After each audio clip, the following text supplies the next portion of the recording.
Hello friends, कैसे हैं आप लोग। मेरे चैनल पे आप लोगों का बहुत बहुत वेलकम है फ्रेंड्स। और जितने भी लोग मेरे चैनल पर हैं उनको मेरा बहुत बहुत थैंक यू।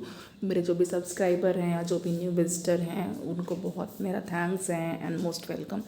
तो फ्रेंड्स देखिए, मैं जो चैप्टर पढ़ा रही हूँ वो सर्कुलेटरी सिस्टम पढ़ा रही हूँ। तो ह्यूमन में सर्कुलेटरी सिस्टम मैंने स्टार्ट किया हुआ है और जिसमें आज मुझे टॉपिक लेकर के आ रही हूँ वो conducting system in the human heart है। तो देखिए, ह्यूमन हार्ट के ऊपर भी कई टॉपिक्स हो चुके हैं और प्रीवियस आप लोग जो भी लेक्चर्स हैं उसको देख लीजिएगा। ओके, एंड प्लेलिस्ट भी बना हुआ है चैनल पे, तो आप लोग ईजिली आप लोग एक्सेस कर सकते हैं। तो आज मैं जो पढ़ा रही हूँ उसके बारे में देख लेते हैं, बातें करते हैं। तो देखिए, जो कंडक्टिंग सिस्टम है इन ह्यूमन हार्ट उसके बारे में हम पढ़ेंगे। तो जो हमारा हार्ट है फ्रेंड, वो क्या होता है, वो इंटायरली या पूर्ण रूप से कार्डियक मसल्स का बना हुआ होता है। ओके, यानी कि जो हार्ट की मसल्स होती हैं वो कार्डियक मसल्स होती हैं और एक स्पेशलाइज्ड कार्डियक मस्कुलेचर होता है जिसे कि नोडल टिश्यू कहा जाता है। ओके, और ये पूरे हार्ट में डिस्ट्रीब्यूटेड होता है। यानी कि जो नोडल टिश्यू होता है ये एक स्पेशलाइज्ड कार्डियक मस्कुलेचर होता है और ये पूरे हार्ट में डिस्ट्रीब्यूटेड होता है, फैला हुआ होता है। देखिए, अब यहाँ पे जो पैच होता है एक, उसके बारे में बात की जा रही है। देखिए, एक पैच है ऑफ दिस टिश्यू, यानी इसी टिश्यू का एक पैच है जिसको कि SAN सैन या साइनो एट्रियल नोड कहा जाता है। और ये जो साइनो एट्रियल नोड होती है ये upper right corner of the right atrium पे प्रेजेंट होती है। ओके, वेरी इंपॉर्टेंट पॉइंट है कि जो ऐसे नोड होती है या तो फिर जो सैन होती है, ये जो ऊपरी जो आपका दायां हिस्सा होता है, अपर राइट कॉर्नर जो है राइट एट्रियम में, वहाँ पे सिचुएटेड होती है। नाउ नेक्स्ट पॉइंट है जो एक अनदर मास है और इसी टिश्यू का, जिसको कहते हैं AV नोड, यानी कि एट्रियोवेंट्रिकुलर नोड। तो जो एट्रियोवेंट्रिकुलर नोड होती है ये लोअर लेफ्ट कॉर्नर पे, निचले हिस्से में राइट एट्रियम में ही सिचुएटेड होती है और यहाँ पे ये एट्रियोवेंट्रिकुलर सेप्टम को क्लोज करती है। ओके, तो ये आपके इंपॉर्टेंट पॉइंट हैं। यहाँ पे आपको AV नोड और SAN यानी कि ऐसे नोड के बारे में और AV नोड के बारे में पता चल गया और इनकी जो पोजीशन है, सिचुएशन है वहाँ, उसके बारे में पता चल गया। ओके, और ये दोनों ही राइट एट्रियम में पाई जाती है। बस डिफरेंस ये है कि जो SAN है ये अपर राइट कॉर्नर पे पाया जाता है और जो AVN है ये लोअर लेफ्ट कॉर्नर पे पाया जाता है। नाउ नेक्स्ट पॉइंट है जो बंडल ऑफ नोडल फाइबर्स होते हैं, दैट इज़ जो AV बंडल्स होते हैं, ये AVN से स्टार्ट होकर के और ये कहाँ पे पास होते हैं, ये एट्रियोवेंट्रिकुलर सेप्टा में पास होते हैं और ये on the top of the interventricular septum, यानी कि जो इंटरवेंट्रिकुलर सेप्टम होता है उसके टॉप पर इमर्ज करते हैं और इमीडिएटली यानी तुरंत ही ये राइट और लेफ्ट बंडल में डिवाइड हो जाते हैं। ओके, नाउ ये जो ब्रांचेस हैं ये जो छोटे छोटे यानी कि माइन्यूट फाइबर्स होते हैं जिन्हें कि परकिंजे फाइबर्स कहा जाता है और ये through out the ventricular musculature ये प्रेजेंट रहते हैं। ओके, ये जो परकिंजे फाइबर हैं और इनके साथ ही साथ राइट और जो लेफ्ट बंडल्स है इन्हें बंडल ऑफ हिस कहा जाता है। तो यहाँ पर आपको बंडल ऑफ हिस भी पता चला और परकिंजे फाइबर्स के बारे में पता चल गया। ओके, अब देखिए, जो नोडल मस्कुलेचर है इसकी एक एबिलिटी होती है कि ये एक्शन पोटेंशियल को जनरेट करता है और विदाउट एनी एक्सटर्नल स्टिमुलाई, यानी कि बाहर से या आउटसाइड से कोई भी स्टिमुलस नहीं मिलता है और उसके बावजूद भी ये क्या करता है, ये एक्शन पोटेंशियल को जनरेट करता है। ओके, और ये इसका मतलब जब ये अपने आप से स्टिमुलस को जनरेट कर रहा है, एक्शन पोटेंशियल को जनरेट कर रहा है, तो ये क्या है, ऑटो एक्साइटेबल है। ओके, ये है ऑटो एक्साइटेबल। और यहाँ पे जो एक्शन पोटेंशियल होता है वो शॉर्ट लास्टिंग इवेंट होता है और इसमें इलेक्ट्रिकल मेम्ब्रेन पोटेंशियल, यानी कि जो डिफरेंस होता है in electrical potential between the interior और जो बाहरी जो बायोलॉजिकल सेल्स होती है उसके बीच का जो डिफरेंस होता है इलेक्ट्रिकल पोटेंशियल का, उसकी बात की जा रही है। तो यहाँ पे देखिए, जो एक्शन पोटेंशियल है वो शॉर्ट लास्टिंग इवेंट है और जिसमें जो इलेक्ट्रिकल मेम्ब्रेन पोटेंशियल होता है वो सेल का रैपिडली जो है वो बढ़ता है और गिरता है। ओके, तो रैपिडली फॉल होता है, रैपिडली राइज होता है। नाउ नेक्स्ट है जो नोडल मस्कुलेचर होता है उसकी एबिलिटी होती है, अभी जस्ट मैंने यही पॉइंट बताया हुआ है तो मैं ये पॉइंट नहीं लूँगी। अब यहाँ पे मैं diagram of conducting system of human heart बता देती हूँ। यहाँ पे आप ह्यूमन हार्ट का जो डायग्राम है कंडक्टिंग सिस्टम का वो देख सकते हैं ईजिली। तो सबसे पहले मैं ये देखिए राइट एट्रियम है और ये लेफ्ट एट्रियम है। Okay, right atrium and left atrium. Right atrium में आपको दो नोड्स मिलेंगी, एक तो ऐसे नोड मिलेगी और ऐसे नोड को ही पेसमेकर भी कहा जाता है। वेरी इंपॉर्टेंट पॉइंट है एग्जाम पॉइंट ऑफ व्यू से। और यहाँ पे इंटरनोडल पाथवे आपको दिख रहा है। नंबर 2 यहाँ पे इसी राइट एट्रियम में आपको लोअर साइड में एट्रियोवेंट्रिकुलर नोड यानी एवी नोड मिलेगी। ओके, देन यहाँ पे जो एवी नोड है, जो एवी एट्रियोवेंट्रिकुलर बंडल्स हैं जिन्हें कि बंडल ऑफ हिस कहा जाता है, ये आपको इंटरवेंट्रिकुलर सिस्टम में दिखाई देंगे। यहाँ पे आप देख सकते हैं इजली। और जो बंडल्स हैं उनकी ब्रांचेस भी हो जाती हैं और ये जो यहाँ पे ब्रांचेस हैं ये परकिंजे फाइबर्स कहे जा रहे हैं। और परकिंजे फाइबर्स पूरे हार्ट में ऐसे इस तरीके से आप देख रहे हैं, लेफ्ट साइड और राइट साइड दोनों तरफ डिस्ट्रीब्यूटेड हैं और इंटरवेंट्रिकुलर सेप्टम्स के से हो करके ये जा रहे हैं। ओके, नाउ नेक्स्ट पॉइंट है कि जो ये हार्ट होता है, जो हार्ट की मसल्स होती हैं फ्रेंड। ओके, तो जितनी भी मसल्स होती हैं उनमें ये एबिलिटी होती है कि ये इलेक्ट्रिकल इम्पल्स को जनरेट कर सकती है या एक्शन पोटेंशियल को जनरेट कर सकती है। और ये जो एक्शन पोटेंशियल है ये कैसे, ये ट्रिगर होता है कार्डियक कॉन्ट्रैक्शन के द्वारा। ओके, और जो ऐसे नोड है ये कार्डियक कॉन्ट्रैक्शन को इनिशिएट करती है। तो वेरी इंपॉर्टेंट, इसको पेसमेकर भी कहा जाता है। और ऐसे नोड ही ये जो है इनिशिएट करती है। और क्यों? क्योंकि ये जो है maximum number of action potential को जनरेट कर सकती है और दैट इज़ 70 से 75 पर मिनट। ओके, नाउ और ये जो रिदमिक कॉन्ट्रैक्टाइल एक्टिविटी होती है हार्ट की, यानी कि जो पंप करता है, जो लपडप करता है, हमारा जो हार्ट कॉन्ट्रैक्ट होता है फिर रिलैक्स करता है। ओके, तो जो रिदमिक कॉन्ट्रैक्टाइल एक्टिविटी जो है हार्ट की, और इसको इनिशिएट करने के लिए और इसके ही मेंटेनेंस के लिए ये रिस्पॉन्सिबल होता है। नाउ इसीलिए इसको पेसमेकर ऑफ द हार्ट भी कहा जाता है। अब देखिए जो हमारा हार्ट है वो नॉर्मली 70 से 75 टाइम्स पर मिनट, यानी एक मिनट में 70 to 75 टाइम्स जो है नॉर्मली हमारा हार्ट बीट करता है। नाउ एवरेज अगर हम बात करें तो ये 72 बीट्स पर मिनट है और इसे ही हार्ट रेट कहते हैं। अब नेक्स्ट स्लाइड में मूव करते हैं। देखिए नेक्स्ट है हमारे पास कार्डियक साइकिल। तो कार्डियक साइकिल को समझना भी बहुत ज़रूरी है, कार्डियक साइकिल पे भी क्वेश्चन आते हैं। तो देखिए जो कार्डियक साइकिल होती है वो क्या होती है। कार्डियक साइकिल जो है यहाँ पे जो एक आपको सबसे पहले आप एक सर्कल देख रहे हैं, एक डायग्राम देख रहे हैं, ये पीरियड ऑफ कार्डियक साइकिल है।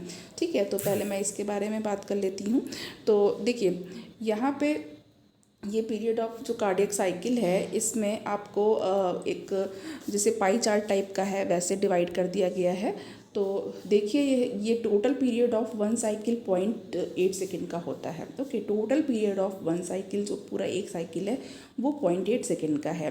अब इसको यहाँ पे 1/2 में तो कंप्लीट कार्डियक डायस्टोल है जो कि 0.4 सेकेंड का है। जो कंप्लीट कार्डियक डायस्टोल है वो 0.4 सेकेंड का है। और अदर हाफ में इसको डिवाइड किया गया है 0.1 सेकेंड के एट्रियल सिस्टोल में एंड 0.3 सेकेंड के वेंट्रिकुलर सिस्टोल में इसको डिवाइड कर दिया गया है। ओके, तो यानी कि 0.3 + 0.1 यहाँ पे 0.4 हो गया एंड जो ये अदर साइड में जो डायस्टोल है वो भी 0.4 हो गया। तो टोटल 0.4 + 0.4 ये हो गया 0.8 सेकेंड। ओके, नाउ अब इसको समझते हैं। देखिए यहाँ पे जो कार्डियक साइकिल होती है ये रिफ़र करती है कि to the repeating pattern of contraction and relaxation of the heart. हमारा हार्ट कॉन्ट्रैक्ट होता है और ब्लड को तेज़ी से पंप करता है एंड देन उसके बाद रिलैक्स होता है। तो यहाँ पे जो कॉन्ट्रैक्शन और रिलैक्सेशन का जो रिपीटिंग पैटर्न है ये कार्डियक साइकिल कहलाता है। और जो फेज़ ऑफ कॉन्ट्रैक्शन होती है इसे सिस्टोल कहते हैं और जो फेज़ ऑफ रिलैक्सेशन होती है इसे डायस्टोल कहा जाता है। जो चारों चैम्बर्स यानी कि हमारे हार्ट में मैमेलियन हार्ट के 4 चैम्बर्स होते हैं। तो जो 4 चैम्बर्स हैं जो हमारे हार्ट के वो रिलैक्स स्टेट में होते हैं। ओके, तो ये जॉइंट डायस्टोल कहलाता है। अगर चारों चैम्बर्स हमारे हार्ट के रिलैक्स स्टेट में हैं तो ये जॉइंट डायस्टोल कहलाता है। Very important.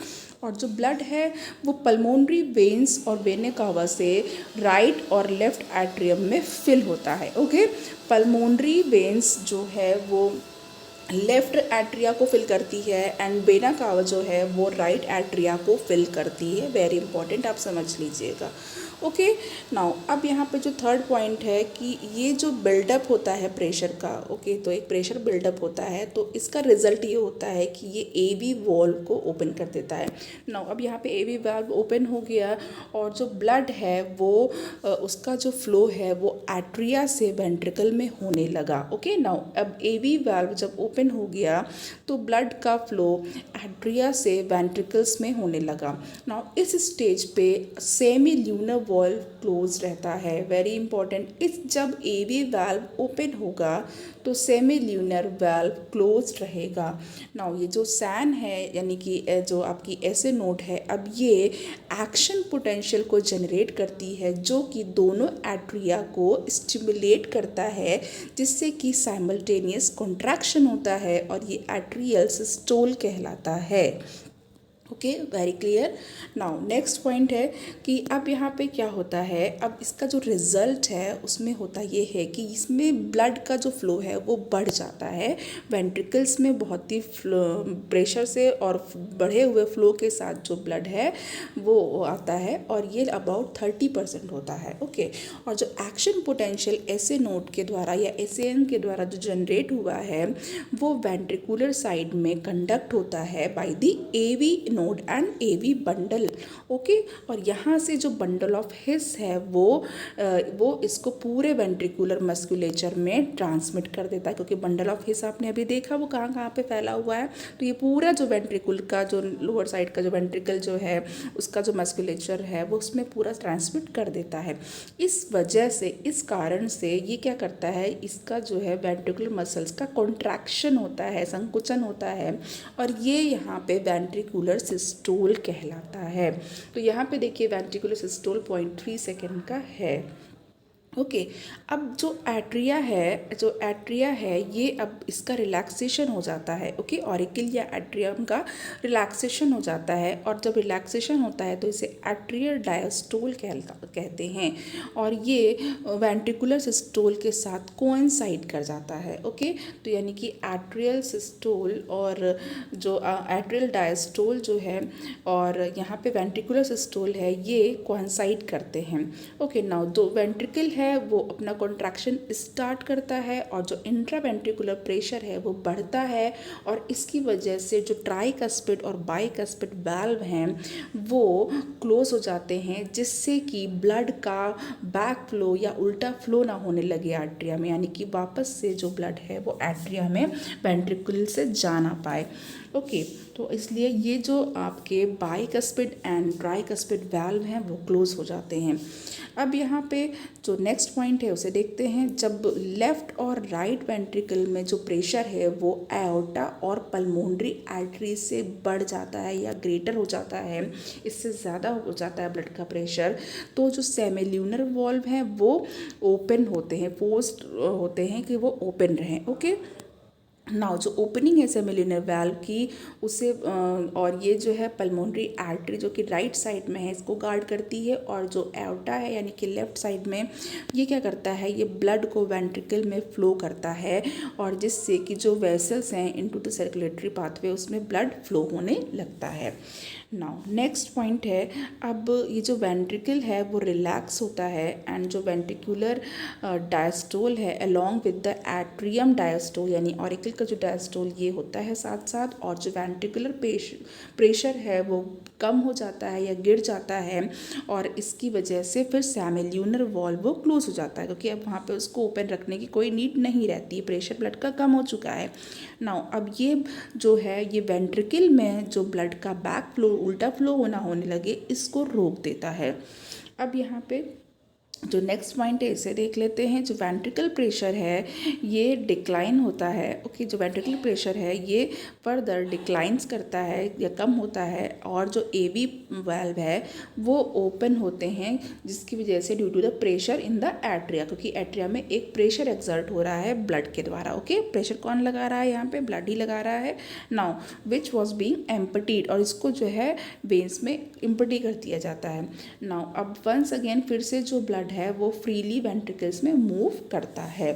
तो यहाँ पे अब देखिए अब यहाँ पे जो नेक्स्ट हमारे पास पॉइंट है, यहाँ तक का तो होपफुली आप लोगों को समझ आ गया होगा। ओके, नाउ नेक्स्ट जो है नेक्स्ट पॉइंट हम लोग देख लेते हैं यहाँ पे। अब देखिए यहाँ पे जो प्रेशर है, एक मिनट। ओके, नाउ अब जो लेफ़्ट साइड का जो प्रेशर है, वो जो है मैं कौन से पॉइंट पे थी, एक बार मैं फिर से देख लेती हूँ। ओके, 8th पॉइंट हमारा हो गया था, तो नाउ 9th पॉइंट पे थे। ओके, तो चलिए 9 पॉइंट को देखते हैं। देखिए यहाँ पे जो वेंट्रिकल है और आर्टरिया है वो अगेन वो जॉइंट डायस्टोल में होते हैं या रिलैक्स स्टेट में होते हैं। ओके, और जो न्यू एक्शन पोटेंशियल है वो SAN यानी कि ऐसे नोड के द्वारा या पेसमेकर के द्वारा वो जनरेट किया जाता है। और ये जो इवेंट है वो जो कि ऊपर डिस्क्राइब किया गया है वो फिर से अपने आप को दोहराता है या रिपीट करता है। ओके, और ये प्रोसेस कंटिन्यू रहता है। नाउ अब हमारे पास ये जो आपका जो कार्डियक साइकिल था ये समझ में आ गया होगा आपको। ओके, नाउ अब जो नेक्स्ट पॉइंट है वो ये है कि जो हमारा हार्ट बीट है वो 72 टाइम्स पर मिनट है, यानी कि 1 मिनट में 72 टाइम्स हमारा हार्ट बीट करता है।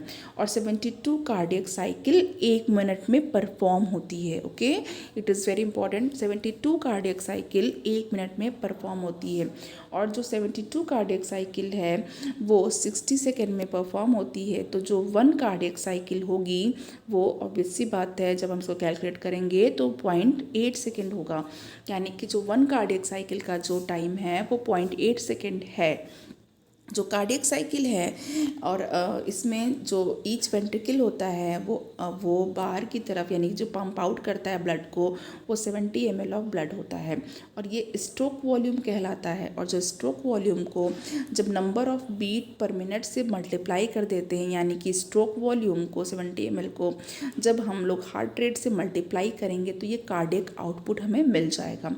तो कार्डियक आउटपुट क्या है, 72 × 70 और 5040 ml पर मिनट। ओके, यानी 1 मिनट में 5040 ml पर मिनट होगा। ओके, नाउ अबाउट कितना हो गया, ये हो गया अबाउट 5 लीटर्स पर मिनट, 1 मिनट में 5 litre blood pump. Now therefore जो वॉल्यूम ऑफ ब्लड है जो पंप आउट होता है बाय द ईच वेंट्रिकल पर मिनट, उसको क्या कहते हैं, कार्डियक आउटपुट कहा जाता है। अब यहाँ पे जो हार्ट रेट है वो हाउएवर जो इंक्रीज़ करता है only up to the maximum value which is, जो कि एक जो पर्सन की एज होती है, सपोज़ कोई पर्सन यंग है कोई ओल्ड एज है तो उस पर भी डिटरमाइन करता है। ओके, तो जो एथलीट्स होते हैं, जो वेल ट्रेंड एथलीट्स होते हैं, जो उनका स्ट्रोक वॉल्यूम है वो इंक्रीज़ कर सकता है सिग्निफिकेंटली, और ये एंड अलाउंग दिस जो इंडिविजुअल हैं वो अचीव कर सकते हैं कार्डियक आउटपुट को during the strenuous exercise. Okay, up to 6 to 7 times greater than their resting values, यानी रेस्ट में जो वैल्यू है उससे 6 to 7 टाइम्स ग्रेटर हो सकती है। और ये जो हाई कार्डियक आउटपुट्स होते हैं वो एंड ऑक्सीजन का इंक्रीज़ होता है, यानी कि ये जो ऑक्सीजन की डिलीवरी करते हैं वो एक्सरसाइज करते हैं जब मसल्स में, तो उस टाइम पे ज़्यादा ऑक्सीजन चाहिए होता है। और ये जो है ये मेजर रीज़न होता है for the much higher than the average maximal oxygen uptake जब भी ऑफ द एलीट एथलीट। तो देखिए यहाँ पे जब भी आप एक्सरसाइज करिए, कोई भी एक्सरसाइज परफॉर्म करिए, स्ट्रेनस एक्सरसाइज करिए, तो आप जल्दी सांस लेते हैं, आपको ऑक्सीजन की ज़्यादा ज़रूरत होती है। ओके, तो चलिए आज आपने कार्डियक साइकिल पढ़ लिया और जो भी आपके हार्ट के फाइबर्स थे, ऐसे node, AB node, pacemaker, okay, तो ये भी आपने पढ़ लिया। तो आज के लिए मुझे इतना इम्पॉर्टेंट लगा और आप लोग इसको पढ़िएगा। बहुत देखिए, जितना भी आपको कंटेंट मैं दे रही हूँ ये एग्ज़ाम पॉइंट ऑफ व्यू से बहुत इम्पॉर्टेंट है, तो आप बहुत ज़्यादा मतलब लेंदी या इलेबोरेटिंग ना हो, लेकिन जो है जितना भी हो वो बहुत ही कंसाइज और बहुत ही अच्छा मटेरियल होना चाहिए। ओके, तो चलिए आप लोग अब अपनी अपनी तैयारी को जारी रखिएगा फ्रेंड्स, ठीक है। एग्ज़ाम्स हो रहे हैं, कभी भी हो सकते हैं, तो चलिए आज के लिए इतना ही। Thank you.